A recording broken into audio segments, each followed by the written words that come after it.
দেখো ঘুগনি সেদ্ধ করে নিয়েছি প্রেসারে আমি, আর আলু কেটে নিয়েছি, জলে ভিজিয়ে রেখেছি, আর তেল গরম হয়ে গেছে। তো চলো এক একে করে দেখো, জিরা ফোড়ন দিয়ে দিয়েছি আর তেজপাতাটা দিয়ে দিলাম। এইবার আমি আলুগুলোকে ছাড়বো। তো চলো একটু দূরে সরি।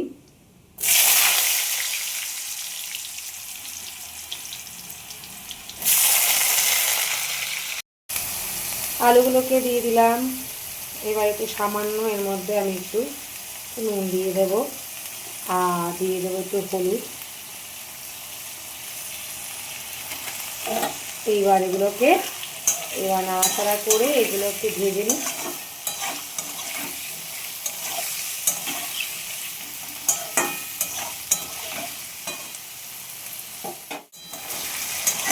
তা দেখো আলুটা ভাজা হয়ে গেছে, মোটামুটি ভাজা হয়ে গেছে। তো এর মধ্যে আমি দিয়ে দেবো এই দেখো পেঁয়াজ কুচিয়ে রেখেছিলাম, সেগুলোকে সব দিয়ে দিই।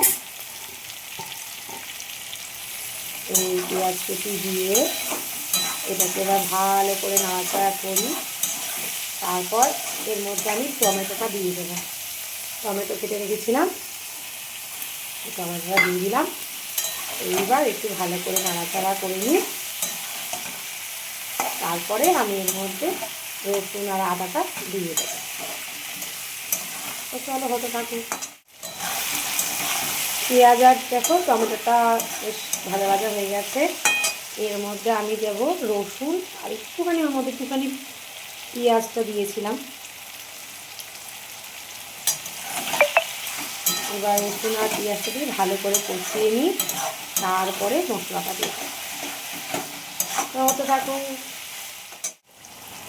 তো দেখো এর মধ্যে আমি জিরার গুঁড়ো, ধনের গুঁড়ো, তারপর একটু আদা সব পেস্ট করে মিক্সারটা দিয়ে দিচ্ছি। দেখো ভালো করে কষিয়ে নিচ্ছি, ভালো করে কষি। তারপরে ঘুগনিটা দিয়ে দেবো। এর সাথে আমি একটুখানি মিট মশলা দেবো টেস্টের জন্য, তাহলে খুব টেস্ট হয়, কালারটাও ভালো আসার খুব টেস্ট হয়।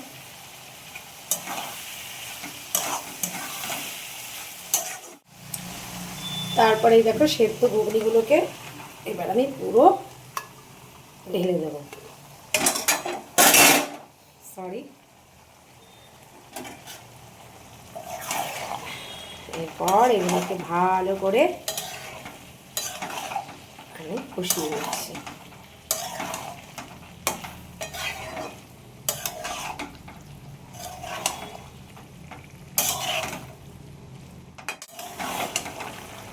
তো দেখো কষানো মোটামুটি হয়ে গেছে। এর মধ্যে আমি দিয়ে দেবো কতগুলো কাঁচা লঙ্কা, তোমাদের স্বাদ মতো দিতে পারো। আর একটু ভালো কালারের জন্য আর একটু ইসের জন্য একটুখানি আমি অল্প একটু চিনি দিয়ে দিলাম। এবার আমি জল দিয়ে দেব।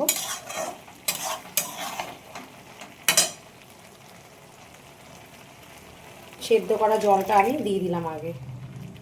ঘুগনির সাথে যেটা সেদ্ধ করেছিলাম জলটা আমি আগে উঠিয়ে নিয়েছিলাম, তো ওই জলটা আমি দিয়ে দিলাম। এর মধ্যে এবার আমি একটু নুন দিয়ে দেব।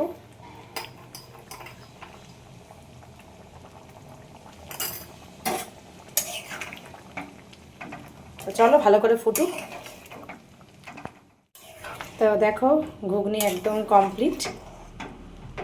কীরকম হলো অবশ্যই জানিও।